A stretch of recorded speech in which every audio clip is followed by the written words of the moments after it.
minasan, balik lagi sama saya Ganto Kuroren.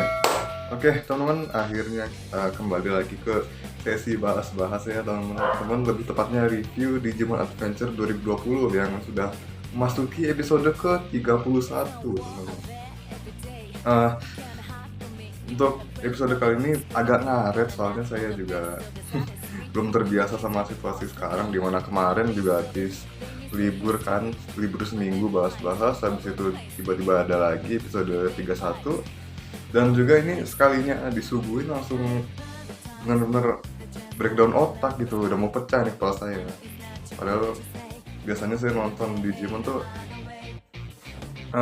beberapa hari bisa untuk beberapa hari bisa langsung paham inti ceritanya, tapi ini gimana ya, untuk kali ini harus berapa kali nonton gitu baru ngerti. Oke, jadi langsung aja kita bahas sekarang teman-teman. Jadi seperti biasa, episode ini diawali dengan kejadian kemarin, lanjutan dari kejadian kemarin di mana si Wargreymon balik ke tempatnya Sora dan yang lain, dan abis itu dia langsung abis itu mereka langsung ngeliat si Lopmon bercahaya, dan kayaknya gara-gara Wargreymon muncul, ingatan lamanya balik dan dia akan menjelaskan semua yang terjadi di masa lalu, yaitu apa yang dulu diceritain sama Valgurmon di episode 5.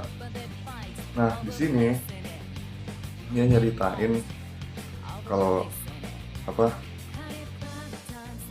ini sebentar lagi perang antara kubu cahaya dan kubu kegelapan akan terjadi lagi, dan pertandanya ada dua, yaitu kembalinya ingatan Lopmon dan juga kemunculannya Wargreymon. Nah, di sini kita juga dilihatin bahwa si Wargreymon ini langsung balik jadi Agumon dan dalam keadaan kalau nggak capek ya lapar teman-teman. Kayaknya ini adalah efek samping yang lain ya teman-teman. Kalau dulu kan jadi bayi, kalau ini sekarang cuma kecapean doang, kecapean dan kelaparan gitu kan. Tapi kalau makan beberapa banyak aja langsung pulih lagi teman-teman. Dan si Lopmon juga ngingetin kalau musuh mereka nggak bakalan diam aja setelah ini terjadi, karena yang lain pasti bakal berubah jadi mega juga ujung-ujungnya, kayak Metal Garurumon dan yang lainnya. Nah, terus pasti Lopmon mau ngejelasin, tiba-tiba mereka diserang sama sekumpulan Bakemon yang sebelumnya tersambar petir hitam, teman-teman. Dan di sini mereka ganas banget, si Bakemon ini menyerang mereka pakai jurusnya yang namanya Evil Charm, teman-teman. Jadi mereka kayak ngeluarin semacam gelombang hitam gitu, tapi kalau kena efeknya kayak miasma hitam yang kemarin, dimana sekali kena itu bakalan langsung melelehkan benda di sekitarnya gitu, kayak racun lah istilahnya. Terus ini si Lopmon juga nyuruh mereka lari, dan dia juga kelihatannya bisa memanipulasi tempat ya, permukaannya dimanipulasi sehingga pohon sama tanahnya bergerak kebuka gitu, membukakan jalan supaya mereka bisa lari ke tempat yang aman. Dan si Lopmonnya nganterin mereka sambil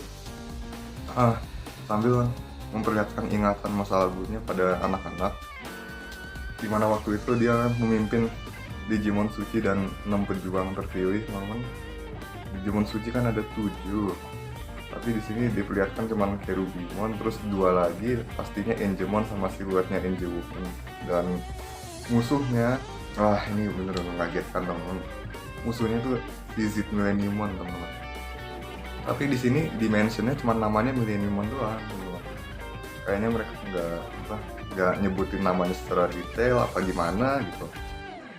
Tapi ini persis kok kayak lore-nya dulu, di mana si Millenniumon ini kalau muncul dia akan menghancurkan segala yang ada di depannya. Dan juga di sini kubu cahaya pun kewalahan karena kubu kegelapan punya karakter seperti ini, dan pastinya ini kekuatannya di luar kuasa mereka. Jadi si Millenniumon ini kayaknya ngamuk gitu aja tuh. Dan juga untuk mengalahkannya itu 6 pejuang ini sama Digimon Suci ini berkorban banyak ya teman-teman. Dan kuncinya adalah di Angemon sama Angewumon ini, yang nantinya Warp evolve jadi Seraphimon dan Opanimon. Tapi setelah mereka Millenniumon kalah, mereka berkorban banyak dan ternyata nggak lenyap. Pecahan-pecahan Millenniumon itu tersebar di seluruh benua ini, benua yang mereka datengin. Benua apa sih namanya? Benua keabadian ya? Oh ya. Jadi pecahan-pecahannya tersebar di seluruh benua itu, dan juga halilintar hitam yang muncul di episode-episode kemarin adalah ini perwujudan kekuatan yang berasal dari dunia manusia yang diambil sama Digimon-Digimon yang berlalu lalang di ini network, kayak Zurumon gitu kan. Itu mereka makan, habis itu mereka salurkan ke dunia digital gitu. Ini memperjelas teorinya Koshiro yang kemarin, dimana dari dunia manusia energinya disalurkan lewat network ke dunia digital. Tapi kemana? Ya ke sini, ke pecahan-pecahan Millenniumon ini gitu. Supaya apa? Supaya si Millenniumon ini punya cukup tenaga buat bangkit gitu teman-teman ya. Jadi nggak salah lagi, setelah ini Millenniumon pasti bakal bangkit, dan juga para Digimon suci pun udah nggak punya kekuatan seperti dulu, tapi dia punya si Lopman ini punya harapan pada anak-anak terpilih ini. Mereka yang selanjutnya bakalan menolong dunia digital dan dunia manusia gitu.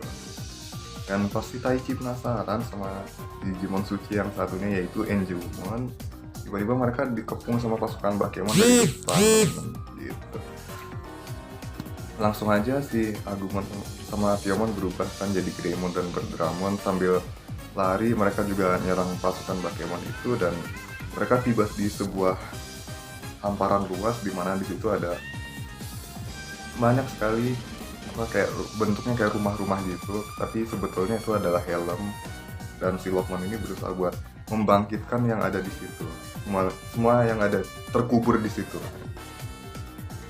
Sementara itu si Lokman minta waktu buat ini ngulur waktu supaya dia nggak diganggu, dan pastinya ini Bakemon diserang lagi sama Greymon dan Berdramon. Tapi tahu-tahu muncul Metal Phantomon teman-teman. Ini adalah evolusinya Bakemon ya teman. Dan langsung dihadap sama Taichi kan pastinya, yang langsung mengubah Greymon menjadi Metal Greymon. Tapi pas Sulut kan udah mau menang ya, tahu-tahu itu Metal Phantomon berubah jadi Reapermon. Wah, ini musuh masa kecil kita teman-teman. Kalau kalian main Digimon Rumble Arena, kalian pasti tahu betul ini Digimon sekampret apa ya. Sementara si Flora sama Berdramon ngubah dia jadi Garudamon, habis itu ngabisin pasukan Bakemon yang tersisa yang sempat berubah jadi Metal Phantomon. Lagi-lagi di one shot ya, satu kali serang doang. Oh my god, ini Garudamonnya di sini oke banget. Dari kemarin sekali serang mulu, Digimonnya mati semua. Cuma dia parah. Nah, sisa Reapermon. Tapi sementara itu si Koshiro masih menganalisa kejadian di dunia nyata. Jadi kan ini masih seperti yang kemarin. Jadi nggak cuman satelit doang yang gerak ke satu arah, yaitu ke ISS International Space Station atau Stasiun Luar Angkasa Internasional. Tapi ternyata ada puing-puing angkasa juga, kayak sampah angkasa, asteroid dan lain sebagainya. Asteroid nggak termasuk ya, tapi ya kira-kira seperti itulah. Terus seperti biasa yang diperkirakan adalah kalau ngumpul di satu tempat itu dan tabrakan, bakal jadi massa sebesar meteor, dan kalau jatuh ke bumi akan menimbulkan dampak yang luar biasa, dan pastinya itu bisa meledakkan semuanya. Terus di titik jatuhnya lagi-lagi di Tokyo. Aduh, kemarin ngiranya udah bakal jatuh ke seluruh dunia teman-teman. Aduh, parah. Kenapa di sini mulu? Dan kali ini dampaknya lebih parah lagi. Kalau sampai jatuh itu seluruh Jepang bisa kena ya teman-teman. Seperti yang terlihat di analisanya Koshiro ya. Dan ini sama sekali belum masuk berita, jadi yang tahu cuman Koshiro doang sama anak-anak yang lain. Terus kita balik lagi ke pertarungan melawan dari Reapermon atau Gokumon ya. Kalian bisa lihat ini dia mengeluarkan ultinya yang kayak di PS1 di mana dia ngeluarin tornado besar, terus si Metal Greymon sama Garudamon keseret dan mental, tapi setelah tornadonya reda, ini si Taichi masih bisa bangkit dan ngelawan, dan ini memicu evolusinya Metal Greymon jadi War Greymon lagi. Aduh, udah episode 30 terus episode 31 diliatin lagi, ini adegan evolusi keren. Dan kali ini apa, Alterus modenya di skip teman-teman, jadi cuman diliatin tangan kanannya berubah jadi Alterus mode, langsung jadi War Greymon gitu. Kayak ibaratnya kayak pajangan doang gitu buat supaya bisa berubah. Ya ampun, ini rip Alterus mode lah, kayaknya udah nggak perlu lagi gitu, bagaimana. Lagian udah punya War Greymon juga. Dan di sini terjadi pertarungan yang menarik di mana si War Greymon tuh berhasil menepis tornado apinya cuma dengan satu kali tusuk. Ya, satu kali tusuk dan itu nembus armor Rippermon. Dan akhirnya dia bisa menang dari Rippermon dengan gaya force-nya yang ukuran telapak tangan dan langsung dikenain ke tubuh Rippermon. Ini kemungkinan diledakin sekaligus di tubuhnya, jadi dampak yang ditimbulin gak terlalu besar juga, teman-teman. Nah ini entah kenapa banyak yang protes, padahal gaya force itu ukurannya emang macam-macam, kayak yang dilihatin di Our War Game, di Digimon Adventure Zero tuh, gitu-gitulah. Entah kenapa pada protes. Kemarin aja gaya force-nya kegedean pada protes, maunya apa gitu loh. Udahlah biarin. Dan evolusi ini apa, kayaknya men-trigger sesuatu, yaitu kebangkitannya Digimon yang bisa dibangkitin sama Lokmon. Nah ini terus pas dia balik lagi jadi Agumon ya seperti biasa tepar. Kayaknya efek sampingnya kayak cuman gitu doang, tapi ujung-ujungnya si Agumon bisa bangkit lagi gitu, kayak biasanya berdiri gitu aja. Dan dijelasin sama Lokmon kalau Digimon yang bangkit ini namanya Komondomon. Bentuknya lucu, kayak guguk gede gitu, lucu bentuknya. Dan mereka adalah Digimon transporter ya, jadi mereka berkeliling ke pelosok negeri buat nyari Digimon lemah supaya bisa ditumpangin dan dibawa ke tempat yang aman. Habis itu mereka mulai pergi lagi dan pastinya buat nyari anak-anak terpilih yang lain beserta Digimon lemah yang membutuhkan perlindungan, teman-teman.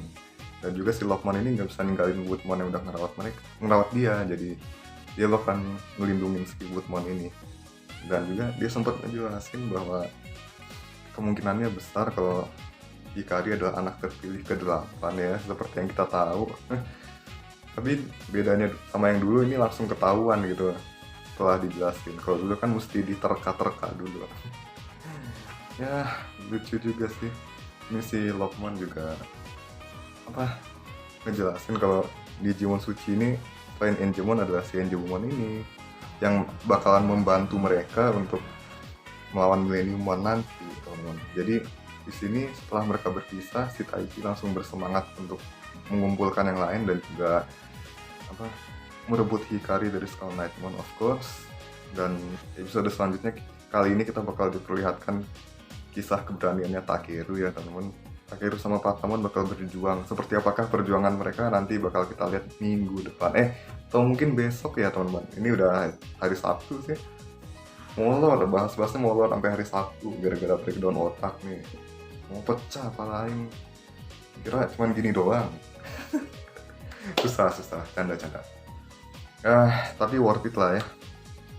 Karena ini lore dan misterinya semakin menarik buat dibahas, semakin diungkap juga, dan juga di sini ada Easter egg seperti yang saya duga mungkin ya. Ini Easter egg dari movie Digimon Adventure Zero tuh, dimana si Enjemon sama Enjewomon warp evolve ke Mega, tapi kalau dulu bedanya si Enjewomon ini jadi Polydramon ya, atau si Gugukping. Gugukping dong. Terus ya Cherubimon jadi lawannya gitu. Tapi di sini Cherubimonnya baik kok.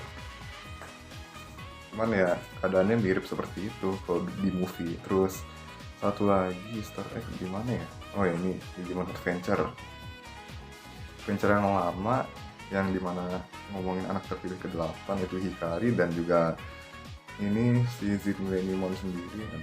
pertama kali muncul tuh di Digimon Adventure juga, tapi di game WonderSwan ya teman-teman, yang namanya Anode Kato the Tamer ya, yang tokoh utamanya Sirio.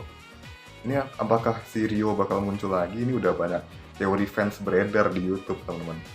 Kalau kalian tahu kalian bisa tulis di kolom komentar, atau kalian ada opini silakan. Saya persilakan tulis di bawah ya. Terus juga udah itu aja paling.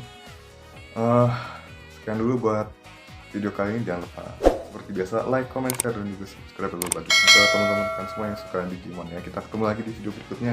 See you again. Peace out and have a nice day. Besto. Bos.